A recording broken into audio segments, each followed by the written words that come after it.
자, 회원님께서 새마을금고 태아보험을 가입해도 괜찮냐라고 질문을 주셨는데요. 우선 왜 이 설계를 받으셨는지 질문 내용부터 확인을 해볼 필요가 있을 것 같습니다. 일반적으로 우리가 태아보험을 준비를 하다 보면 현대해상이나 메리츠 태아보험을 굉장히 많이 접하게 되는데요. 지금 질문 주신 내용을 보니까 시댁에 보험 일을 하시는 분이 계셔가지고 시부모님이 새마을금고 태아보험을 준비를 해주셨고 20년 납 100세 보장으로 한 달에 13만원, 그리고 사모님께서 이 상품이 좋은지 나쁜지 확인을 해보고 싶은데 확인할 길이 없다라고 말씀을 해주셨습니다. 이게 당연한 건데요. 일반적으로 태아보험을 검색을 하다 보면 현대해상, 메리츠, DB손해보험 이 세 가지 회사가 굉장히 많이 검색이 되는 것을 알 수가 있는데요. 얘네들이 굉장히 많이 검색이 되는 이유는 딱 하나입니다. 그 태아보험들이 굉장히 많이 가입이 된다라는 거죠. 가입이 많이 된다라는 건 그만큼 많은 분들이 이미 그만큼 검증을 했다라는 이야기입니다. 뒤집어서 이야기하면 이 보험이 검색이 안 되는 가장 큰 이유는 그만큼 판매가 없었다라는 거고, 판매가 안 됐다라는 이야기는 그만큼 보장 가치가 떨어진다라는 이야기가 되겠습니다. 여기에 이 부분도 함께 살펴보면 좋을 것 같은데요. 지금 한 달에 보험료가 13만원 정도 지출을 한다라고 해주셨는데요. 일반적으로 우리가 현대나 메리츠 태아보험을 가입을 100세로 한다라고 하더라도 최근에는 무해지 환급형으로 보험을 가입을 하다 보니까 이 정도의 보험료를 납입을 할 필요가 없습니다. 그런데 지금 13만원 정도의 보험료를 지출을 한다는 건 그만큼 보험료도 상대적으로 높다라고 보시면 좋을 것 같습니다. 자, 그러면 보장 내용을 보면서 이 상품의 장단점, 이 상품을 가입해도 괜찮은지 아니면 좀 다른 상품을 함께 비교를 해봐야 되는지 답변을 드려보도록 하겠습니다. 먼저 첫 번째 문제점은 바로 이 주계약에 있을 것 같습니다. 이 공제보험은 대부분의 보장의 약관을 생명보험사와 비슷하게 만들어놨기 때문에 이 주계약 안에 여러 가지 질병 보장들이 함께 이렇게 묶여있는 구조를 가지고 있는데요. 이걸 뒤집어서 이야기를 하면 이 항목 하나하나를 세세하게 조절할 수가 없다라는 이야기입니다. 내가 이 보장이 필요 없어 라고 한다면 이 보장을 삭제할 수 있는 게 아니고요. 이 금액만 줄이고 싶어 라고 한다라고 하더라도 이 금액만 줄일 수 있는 게 아닙니다. 여기에 대한 보장을 조절을 하려면 기본적으로 이 주계약에 대한 2,500만 원을 조절을 해야 되기 때문에 세세한 조절이 안 된다라는 것, 그만큼 보험료의 효율성이 낮아진다 라는 이야기가 되겠습니다. 그리고 두 번째 문제점은 이 부분에 있을 것 같은데요. 일단 이게 100세 보장이기 때문에 100세 보장으로서 가치가 있느냐 이 부분을 살펴봐야 될 것 같은데, 지금 보시면 100세까지 필요한 보장 중에 암 진단비가 유방암이나 생식기암 같은 이런 주요 진단비가 모두 소액암으로 보장이 된다라는 단점을 가지고 있습니다.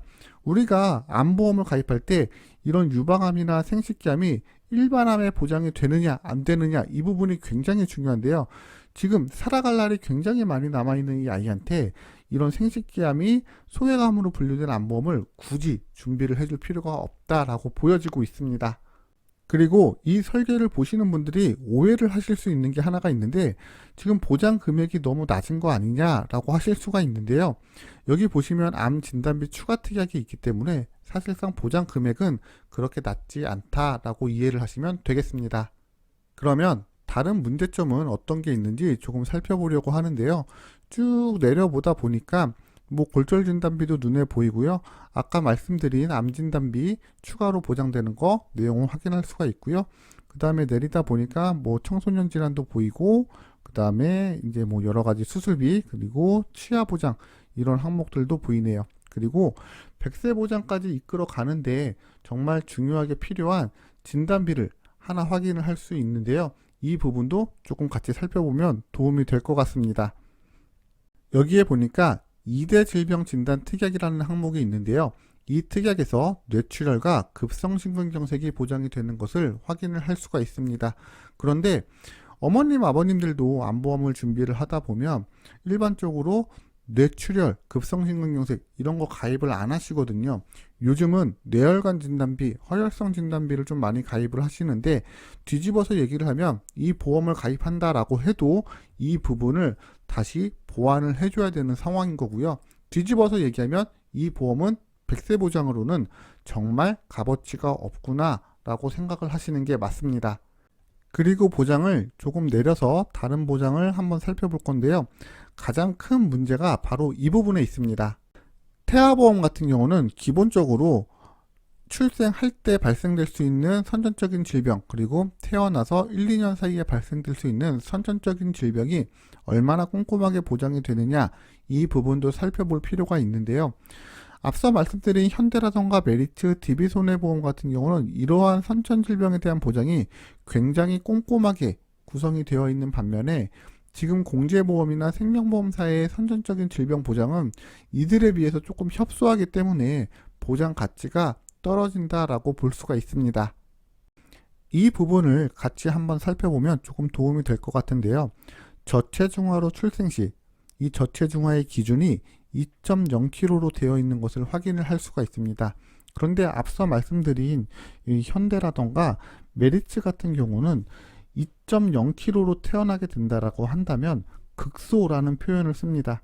다시 말하면 평균적으로 이들이 얘기하는 저체중아는 2.5kg이 되는데 왜 그런 현상이 발생이 됐냐면 우리 건평원에서 저체중아의 통계를 내보니 2.2에서 2.3kg 사이가 왔다 갔다 하는데 그렇다라고 한다면 2.0 이하로 태어날 확률이 상대적으로 낮기 때문에 극소라는 표현을 쓰게 된 거고요.